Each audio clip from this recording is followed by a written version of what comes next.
Okay fine, আমি আবার রাজনীতি চালিয়ে যাব। শত পদক্ষেপ নিয়েও বিদ্রোহী প্রার্থীদেরকে থামাতে পারছে না বিএনপি।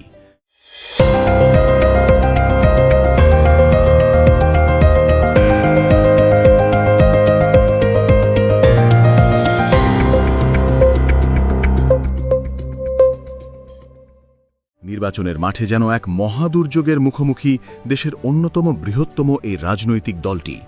বিদ্রোহীদের বহিষ্কারের হুমকি, কঠোর হুঁশিয়ারি, এমনকি খোদ দলের চেয়ারম্যান তারেক রহমানের সরাসরি হস্তক্ষেপ, কোনো কিছুই যেন কাজে আসছে না। ধানের শীষের প্রতীকের বিরুদ্ধে বুক চিতিয়ে দাঁড়িয়ে থাকা এই বিদ্রোহী নেতাদের অনড় অবস্থানে চরম বিপাকে পড়েছে বিএনপি। পরিসংখ্যানের দিকে তাকালে দেখা যায় এক ভয়াবহ চিত্র। প্রায় অর্ধশতাধিক আসনে বিএনপির দলীয় বা জোটের মনোনীত প্রার্থীর বিরুদ্ধে চ্যালেঞ্জ ছুড়ে দিয়েছেন দলেরই দীর্ঘদিনের পরীক্ষিত নেতারা। সব মিলিয়ে অন্তত ৭২ জন গুরুত্বপূর্ণ বিএনপি নেতা স্বতন্ত্র প্রার্থী হিসাবে মনোনয়ন জমা দিয়ে ভোটের মাঠে লড়াইয়ের ঘোষণা দিয়েছেন। যদিও এর মধ্যে বেশ কয়েকজনের মনোনয়ন বাতিল হয়েছে, তবুও যারা টিকে আছেন তারা যেন দলের সিদ্ধান্তের তোয়াক্কা করতেই রাজি নন। এই যে প্রকাশ্য চ্যালেঞ্জ, তা বিএনপির মতো একটি সুশৃঙ্খল দলের জন্য নিঃসন্দেহে বড় অস্বস্তির কারণ। শুধু ঢাকা নয়, ঢাকার বাইরেও চিত্রটা আরও ভয়াবহ।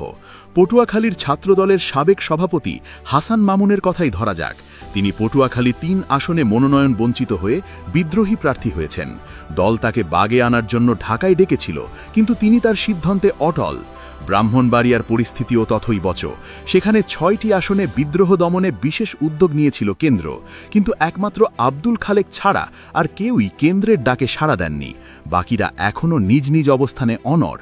বিএনপির হাইকমান্ডের পক্ষ থেকে নমনীয় ও কঠোর দুই পথই অবলম্বন করা হয়েছে।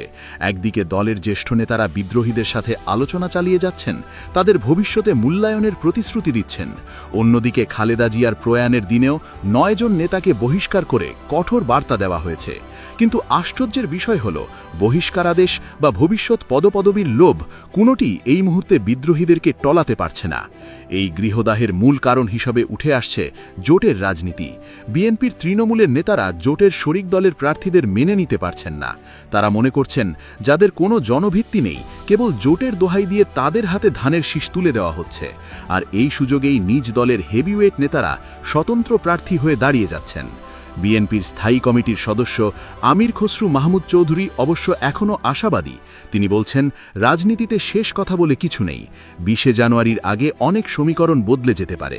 আলোচনা চলছে এবং তিনি বিশ্বাস করেন দলের স্বার্থে বিদ্রোহীরা শেষ পর্যন্ত সরে দাঁড়াবেন। কিন্তু বাস্তব চিত্র বলছে ভিন্ন কথা। সময় যত গড়াচ্ছে, সংকট ততই ঘনীভূত হচ্ছে। ভোটের দিন ঘনিয়ে আসার সাথে সাথে বিএনপির মূল ভয় এখন ভোট ভাগাভাগি নিয়ে। যদি এই ৭২ জন বিদ্রোহী নেতা শেষ পর্যন্ত ভোটের মাঠে থেকে যান, তাহলে অনেক গুরুত্বপূর্ণ আসনে বিএনপির ভোট ২ ভাগে বিভক্ত হয়ে যাবে। আর এই বিভাজনের সুযোগে হেসে খেলে জিতে যেতে পারে প্রতিপক্ষ।